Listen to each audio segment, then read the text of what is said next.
اللہ رب العزت قرآن کریم میں جب کامیاب مومنوں کی صفات بیان فرماتے ہیں تو فرماتے ہیں والذین هم لفروجہم حافظون، کہ کامیاب مومن وہ ہیں جو اپنی شرمگاہوں کی حفاظت کرتے ہیں۔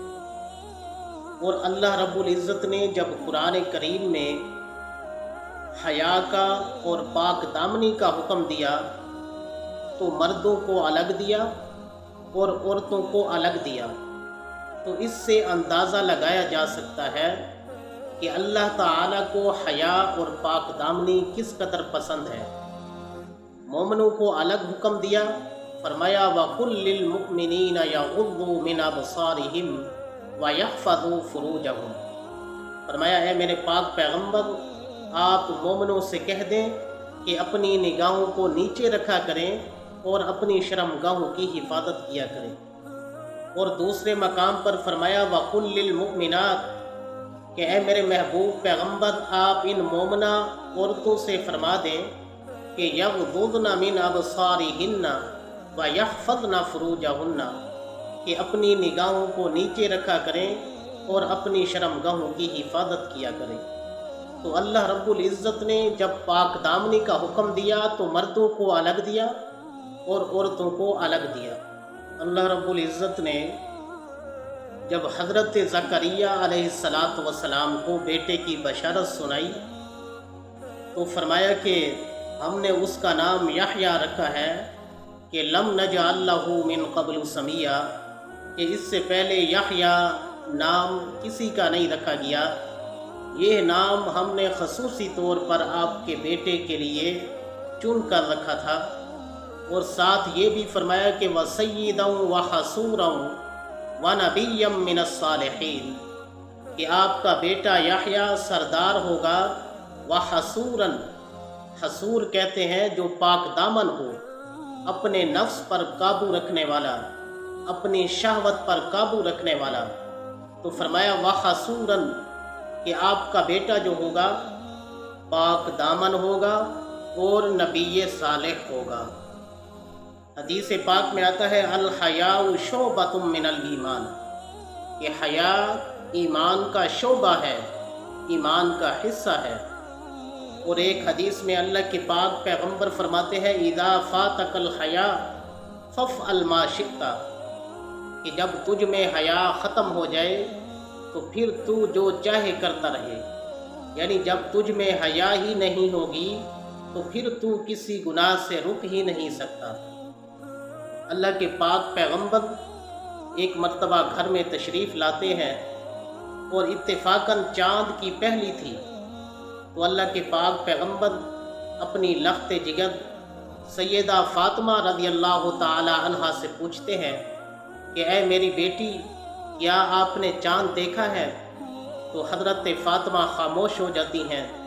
اللہ کے پاک پیغمبر پھر پوچھتے ہیں کہ اے میری بیٹی، آج چاند کی پہلی ہے، کیا آپ نے چاند دیکھا ہے؟ حضرت فاطمہ رضی اللہ تعالی عنہا خاموش ہو جاتی ہیں۔ جب تیسری مرتبہ اللہ کے پاک پیغمبر پوچھتے ہیں تو حضرت فاطمہ کو بتانا پڑتا ہے۔ حضرت فاطمہ رضی اللہ تعالی عنہا فرماتی ہیں یا رسول اللہ صلی اللہ علیہ وسلم، اے میرے پیارے ابا جان، میں نے چاند نہیں دیکھا۔ کیوں نہیں دیکھا؟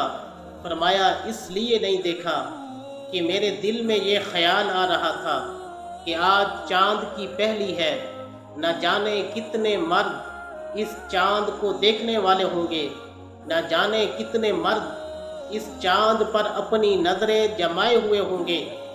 تو مجھے یہ ہرگز اچھا نہ لگا کہ میری نظر اور ایک غیر محرم مرد کی نظر ایک جگہ پر ٹکی ہوئی ہو۔ تو اس قدر حضرت فاطمہ رضی اللہ تعالی عنہا حیا والی تھیں اور پاک دامن تھیں۔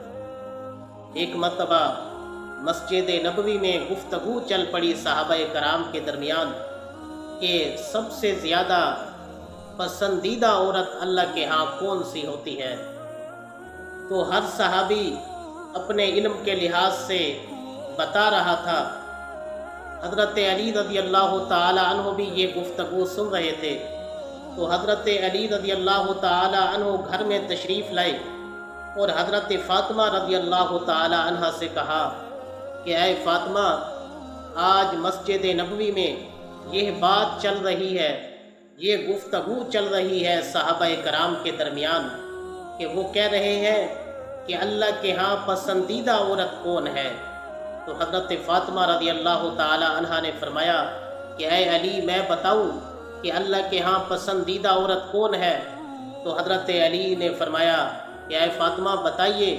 تو حضرت فاطمہ رضی اللہ تعالی عنہ فرماتی ہیں کہ اللہ کے ہاں پسندیدہ عورت وہ ہے جو اس قدر پاک دامن ہو، اس قدر با حیا ہو، اس قدر حیا رکھنے والی ہو کہ کبھی کسی غیر محرم مرد کی طرف نظر نہ کرے، اور اس قدر پردہ دار ہو کہ کبھی کوئی غیر محرم اس کو دیکھ بھی نہ سکے۔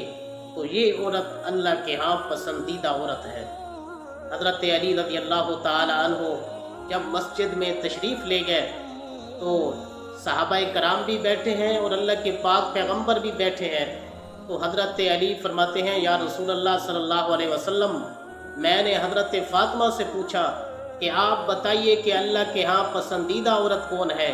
تو فاطمہ نے یہ بتایا کہ اللہ کے ہاں پسندیدہ عورت وہ ہے جو اس قدر با حیا ہو کہ کبھی کسی غیر محرم مرد کی طرف نظر نہ کرے، اور اس قدر پردہ دار ہو کہ کبھی کوئی غیر محرم اس کی طرف دیکھ نہ سکے۔ تو نبی کریم صلی اللہ علیہ وسلم مسکرا پڑے اور فرمایا کہ فاطمہ تو میرے دل کا ٹکڑا ہے۔ تو اس حدیث سے معلوم ہوا کہ اللہ کے ہاں پسندیدہ عورتیں وہ ہیں جو پاک دامنی کو اختیار کرتی ہیں۔